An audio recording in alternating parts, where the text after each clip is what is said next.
Ya, situasi memanas di jalanan kota Washington DC. Polisi melepas granat kecut untuk mengurai massa. Wali kota Washington juga telah mengaktifkan penuh garda nasional dan memberlakukan jam malam mulai pukul 23 waktu setempat. Kita simak laporan dari jurnalis VOA Taris Hirziman dari Washington DC.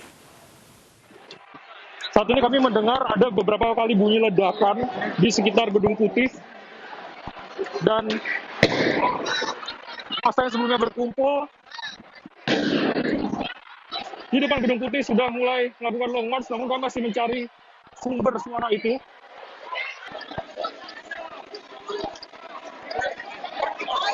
Kami bisa melihat ada polisi anti huru-hara sudah bersiaga di sana dengan perlengkapan lengkap. Sementara para pengunjuk rasa berkumpul dan mengatakan bahwa ada sniper di sekitar kawasan ini.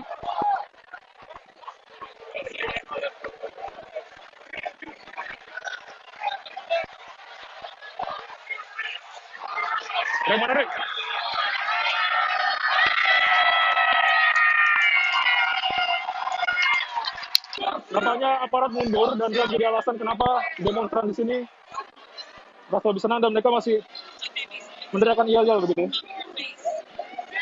Unjuk rasa di Washington DC masih hari ketiga setelah beberapa hari sebelumnya sempat sudah dilakukan aksi unjuk rasa dan beberapa kali juga sempat terjadi kekacauan begitu. Namun saat ini aparat bisa menjaga situasi dan pengunjuk rasa pun juga masih tetap menyampaikan aspirasinya. Meski begitu, saat kami mengikuti jalannya unjuk rasa ini, kami sempat melihat beberapa kali adanya aksi provokasi yang dilakukan dari pengunjuk rasa yang kemudian ditanggapi oleh aparat yang bersiaga. Dan bila kita melihat pasukan pengamanan yang di sini terdiri dari beberapa elemen, mulai dari pasukan Garda Nasional, kemudian dari polisi kota Washington DC, serta dari beberapa satuan tugas lainnya, termasuk di sebelah Gedung Putih ada pasukan pengamanan presiden atau Secret Service. Dan kita melihat bahwa unjuk rasa ini sebelumnya bermula dari kota Minneapolis di Minnesota, kemudian menjalar ke berbagai daerah di Amerika Serikat, termasuk di ibu kota Amerika Serikat, Washington DC, tempat kami berada saat ini. Dari Washington DC, Taris Hirziman. Kita beralih ke informasi lainnya, keinginan untuk kembali bersekolah dan juga bermain dengan teman-teman menjadi sebuah kerinduan dan harapan bagi anak-anak sejak diberlakukannya belajar dari rumah. Termasuk bagi anak-anak penghuni panti asuhan yang kini masih berjuang untuk bertahan di tengah pandemi.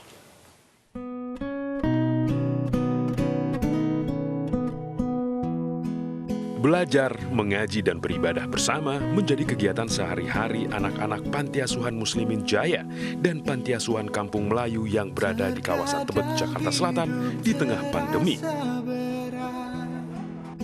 Bahkan bermain pun hanya dengan teman-teman sesama penghuni di dalam lingkungan panti. Kini kerinduan untuk kembali bersekolah dan bermain dengan teman-teman mulai menjadi asa mereka.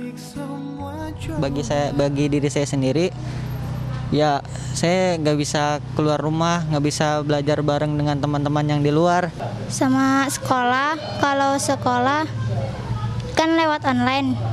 Sebenarnya agak susah kalau misalkan mau nanya sama guru gitu. Di tengah keinginan anak-anak didik mereka, pihak panti pun kini terus berjuang untuk bertahan dengan kondisi makin berkurangnya donasi dari para donatur. Membantu meringankan beban pengelola panti, MNC Peduli dan PT Produser Pangan Asia menyalurkan bantuan makanan siap saji yang dibeli dari pelaku UMKM untuk hidangan anak-anak Panti Asuhan Muslimin Jaya dan Panti Asuhan Kampung Melayu ini. Di mana kita membantu UMKM dalam bidang F&B untuk jadi kita beri mereka dana, mereka berikan kita makanan siap saji yang kita salurkan ke berbagai macam rumah sakit, berbagai macam panti asuhan, panti jompo, seperti itu.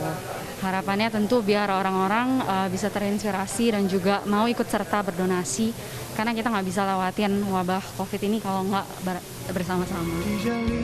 MNC Peduli dan PT Produser Pangan Asia mengajak seluruh pemirsa di rumah ikut berdonasi, memberikan dukungan kepada tenaga medis dan pelaku UMKM, serta masyarakat untuk bisa bertahan di tengah pandemi. Tim iNews melaporkan. Pemerintah Kabupaten Batang mengikuti upacara peringatan Hari Lahir Pancasila secara daring. Informasi selengkapnya usai jeda, tetaplah bersama kami.